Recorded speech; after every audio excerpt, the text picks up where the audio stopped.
All right, listen up, because this one is a biggie. In arranged marriages, the question, do you want kids, gets asked. It's a yes or no. Tick a box, done.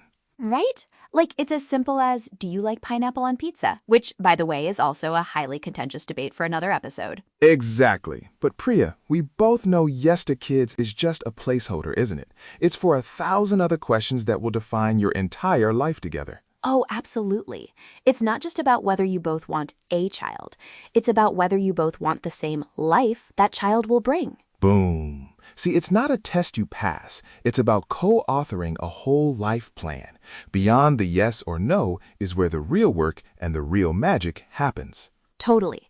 Because yes, 2 kids from one person who imagines a stay-at-home parent is completely different from someone else who imagines 2 full-time careers with nanny support.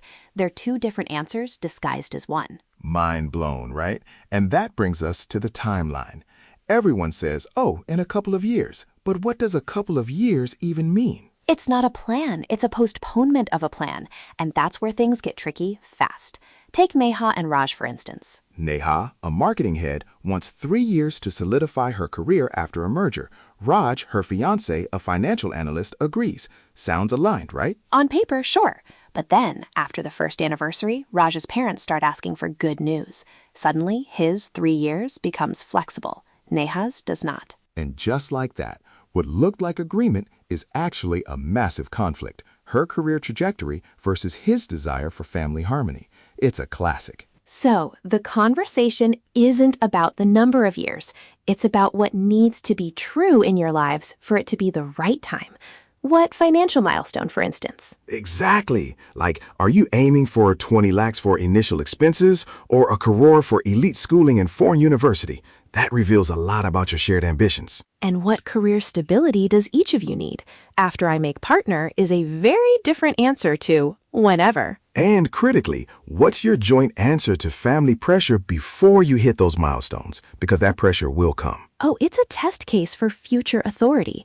And watch out for the parents as proxy move.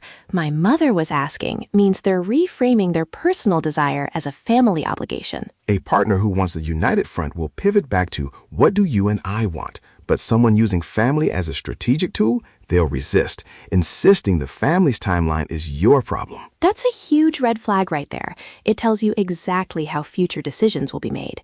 Speaking of work, let's talk about the unspoken job description. The myth of helping out. Many people say all the right things about co-parenting, but behavior? That's your crystal ball, my friend. The ultimate simulation? Wedding planning. Observe how they approach it. Do they help out by doing tasks you assign, or do they demonstrate co-ownership? Are they anticipating needs, initiating research, managing their own domains? Or are they waiting to be told what to do? Because that's their default setting for everything else too. A willing subordinate for a 6-month wedding is a deeply unsustainable model for a 24/7, 20-year project, like raising a child.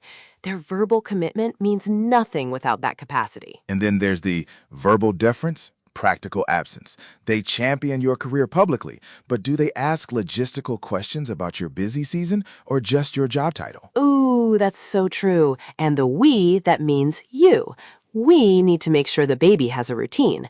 Actually means you will need to create and enforce a routine. And don't forget the later tax. They agree in principle. Yes, we absolutely need to make a joint budget, but then they're perpetually too swamped or too tired when you try to schedule it. It's a strategy, not forgetfulness. They get credit for agreement without paying the price of engagement.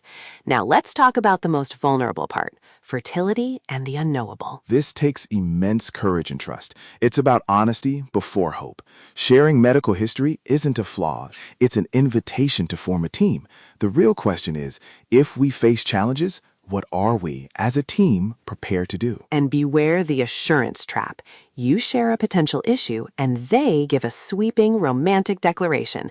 It doesn't matter. I'm marrying you, not your ability to have kids. Which feels wonderful, right? But it can also be a subtle way to shut down the necessary practical conversation.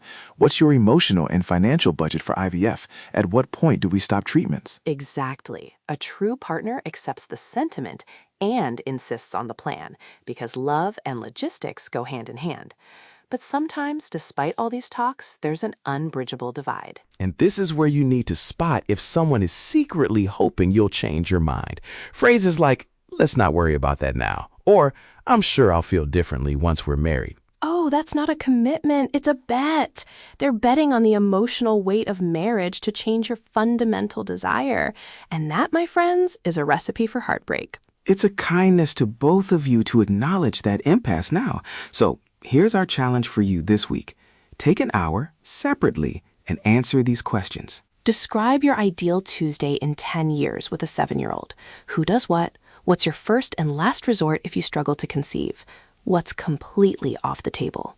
Name one thing your parents did in raising you that you want to replicate and one thing you want to do differently. And how would you handle a major career opportunity that requires one of you to move cities for 2 years with childcare? These conversations aren't about finding a perfect clone.